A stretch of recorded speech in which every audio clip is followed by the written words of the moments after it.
नया फिर दिन हुआ पुरानी रात का, करे सौ शुक्र हम खुदा की जात का, खुदा की जात का, नया फिर दिन हुआ।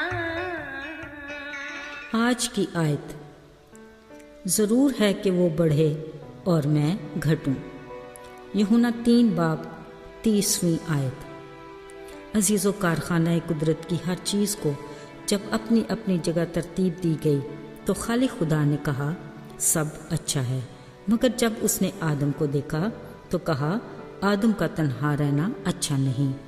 मतलब ये है कि उसने भी भरी कायनात में एक चीज़ की कमी को महसूस किया, और वो थी आदम की मददगार साथी, जो फिर हवा की सूरत में सामने आई। यूं वजूद ज़न से तस्वीर कायनात मुकम्मल हुई। लिहाजा हवा की बेटियों को खालिक खुदा की तरफ से इस एजाज़ के लिए किस कदर शुक्रगुजार होना चाहिए।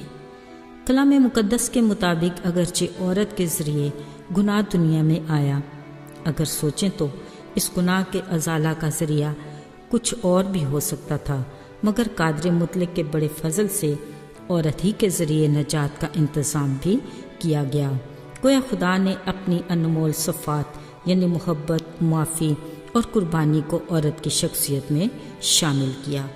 अब यही औरत माँ, बीवी, बहन, बेटी के रूप में दिखाई देती है, जो ज़िंदगी के हर मैदान में खुदा की शुक्रगुजारी अदा करते हुए मोहब्बत, माफ़ी और कुर्बानी का पैकर बन जाती है, जिससे इनकार नहीं किया जा सकता।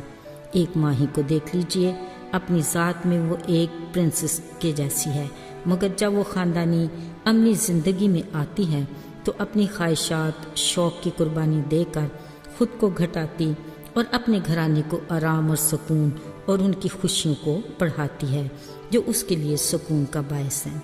यूं ही बीवी, बेटी और बहन भी मोहब्बत, कुर्बानी से अपना किरदार अदा करते हुए खुद को पीछे और अपने रिश्तों को आगे रखती हैं, जो खुशकुन बात है।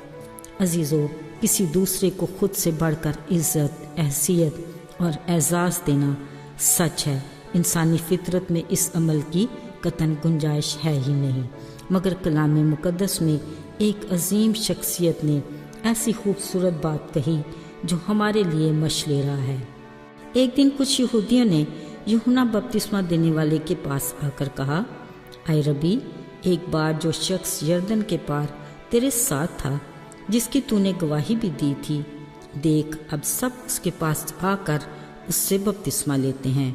यूहन्ना ने उन्हें जवाब दिया, इंसान खुद से कुछ नहीं पा सकता जब तक उसको आसमान से ना दिया जाए, और तुम खुद भी मेरे गवाह हो। मैंने तो कहा था ना कि मैं मसीह नहीं हूँ, हाँ उसके आगे ज़रूर भेजा गया हूँ। इसी की तो मैंने मुनादी भी की थी, और अब मैं उसकी आवाज़ सुनता हूँ तो खुश होता हूँ। मेरी खुशी भी इसी में है कि मैं घटूँ और वो बढ़े। अजीज़ों, ज़रा गौर कीजिए, ये वो अल्फाज हैं जो यूहन्ना बपतिस्मा देने वाले ने यीशु के हक़ में कहे, जिसके लिए खुद यीशु ने कहा, जो औरतों से पैदा हुए उनमें यूहन्ना बपतिस्मा देने वाले से कोई बड़ा नहीं। अजीज़ों, आइए अब ज़रा अपनी ज़िंदगियों पर गौर करते हैं। खुदा के कलाम में लिखा है, उसने हमें चुन लिया और अपनी ख़ास उम्मत, शाही कायनों का फ़िरका और अपने बेटे बेटियां बनाया। हमें ये एजाज़ उसकी मोहब्बत, मुआफ़ी और कुर्बानी की बदौलत मिला। उसने अपनी शान और शौकत और अपने जाओ जलाल को छोड़ा, हमें गुनाह की ज़िल्लत, अंधेरों और रसवाइयों की गहराइयों से निकालने के लिए खुद को पस्त कर लिया, और हम गुनाहगारों को अपनी बेइंतहा मोहब्बत और कुर्बानी के बायस फ़र्ज से उठाकर अर्श पर बिठाया, और हमें गले लगाकर हमारी गुनाह आलूदा ज़िंदगी को हमेशा की ज़िंदगी में बदल दिया। अजीज़ों, हमारी फितरत में मुकाबलेबाजी की रूह हम पर हमेशा गालिब रही।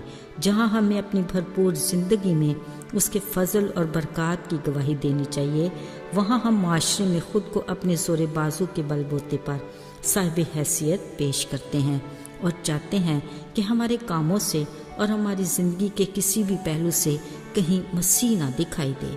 یوں باعزت، بابرکت اور خوش مزاج ہونے کا سارا کریڈٹ خود لینا چاہتے ہیں، جبکہ یہ سراسر اس رحیم قادر مطلق خدا کے فضل کے ہاتھ اور شفقت کی نگاہ کی بدولت ہے۔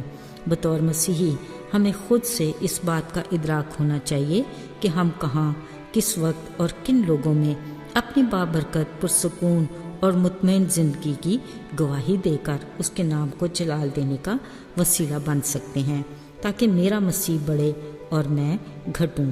ہم اس کی محبت، معافی اور قربانی کی صفات کی بدولت دکھی انسانیت کو اس کے پاس لا سکیں اور یوں اس کے بیٹے بیٹیاں ہونے کا حق ادا کر سکیں۔ آئیے دعا کریں۔ اے خداوند، ہم تیرے رحم اور فضل کے لیے تیرے شکر گزار ہیں، جس کے وسیلہ آج ہم تجھے باپ کہتے ہیں۔ تو کس قدر عظیم خدا ہے، جس نے اپنا تاج و تخت چھوڑا اور ہمیں گناہ کی پستیوں سے نکال کر دوبارہ باپ خدا کی رفاقت میں آنے کے قابل بنایا۔ ہماری شکر گزاری کو قبول کر، یسوع کے نام میں آمین۔